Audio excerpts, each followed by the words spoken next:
की राजनीति हो चाहे बिहार की राजनीति हो, कहा जाता है कि परिवारवाद के बिना भारत की राजनीति जो है वो अधूरा है। बिहार की राजनीति भी परिवारवाद के बिना अधूरा है। कहा तो यहाँ तक भी जाता है कि राजनीतिक पार्टी में अगर कोई एक व्यक्ति अगर अच्छा अपना कैरियर, पॉलिटिकल कैरियर बना लेते हैं, मंत्री सब बन जाते हैं, तो उनका आने वाला पीढ़ी जो होता है वो राजनीतिक से ही परे रहेंगे और उनके लिए राजनीतिक का दरवाज़ा जो है वो खुल जाता है। आज हम जिस परिवार के बारे में बात करेंगे, जिस परिवारवाद के राजनीतिक महाज्ञानी पंडित के बारे में बात करेंगे, वैसे व्यक्ति के बारे में बात करेंगे जिसे कि दलितों का भगवान कहा जाता है, दलितों का नेता कहा जाता है। आज जो हम बात करेंगे, हम रामविलास पासवान के बारे में बात करेंगे। रामविलास पासवान को मौसम विभाग का नेता कहा जाता है। रामविलास पासवान 6 प्रधानमंत्री के साथ काम कर चुके हैं। कहा जाता है कि दिल्ली के गद्दी पर कोई भी बैठे, लेकिन उसमें कहीं ना कहीं जो है रामविलास पासवान का सेटिंग जरूर रहता था। रामविलास पासवान एक कैबिनेट मंत्री जरूर वहाँ पर बनते थे। अब इस बात से आप आंकड़ा लगा सकते हैं कि रामविलास पासवान देश के कितने बड़े पॉलिटिशियन थे, देश के कितने बड़े दलित नेता थे। रामविलास पासवान का जन्म जो है बिहार के एक छोटा सा जिला खगड़िया में हुआ था। इसलिए हम करें कि रामविलास पासवान की पार्टी एलजेपी, उसमें परिवारवाद जो है कूट कूट कर भरा हुआ है। ऐसा नहीं है कि सिर्फ एलजेपी में ही परिवारवाद भरा हुआ है। हम अगले एपिसोड में अगले परिवारवाद के बारे में चर्चा करेंगे। हम आपको सारे पॉलिटिशियन के बारे में बताएंगे जो परिवारवाद को बढ़ावा देते हैं, जो परिवारवाद के चलते जिनका पार्टी चलता है। हम रामविलास पासवान की बात करेंगे। रामविलास पासवान दलित का एक कहा जाए तो काफ़ी बड़े नेता थे।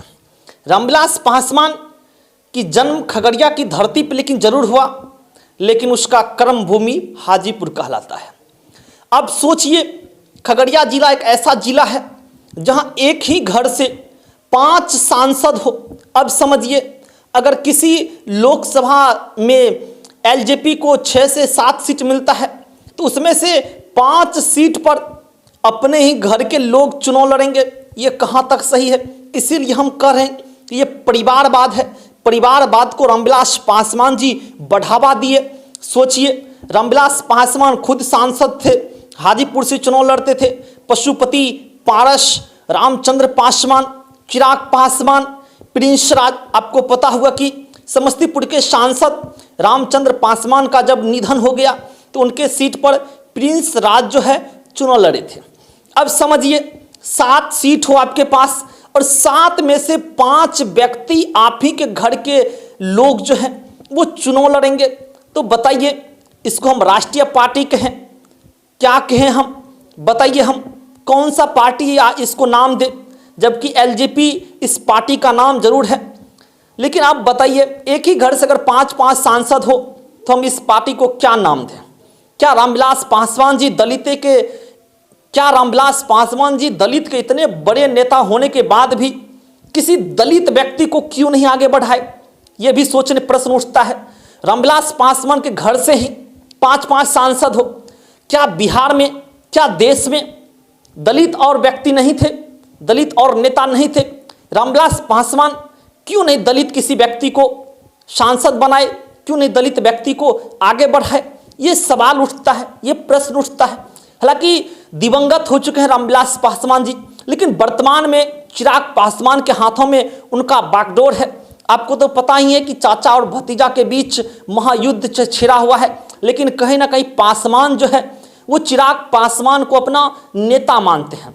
तो चिराग पासवान ने भी कोई ऐसा कार्य नहीं किए जिससे कि जो रामविलास पासवान करते रहते उससे कुछ अलग करने की कोशिश नहीं किए। चिराग पासवान जी, आप ये भी बताइए, कितने दलित को आप टिकट दिए, कितने दलित नेता को आप सांसद बनाए? बताइए, अपने घर से सभी टिकट पे चुनाव लड़ेंगे। अब बताइए, ये कहाँ तक सही है? किसी दलित को आगे नहीं बढ़ाना है, लेकिन दलित के नाम पे वोट लेना जरूर है, लेकिन किसी दलित को आगे नहीं बढ़ाना है, दलित को सांसद नहीं बनाना है, दलित को विधायक नहीं बनाना है, लेकिन दलित के नाम पर कहीं ना कहीं वोट जरूर लेना है।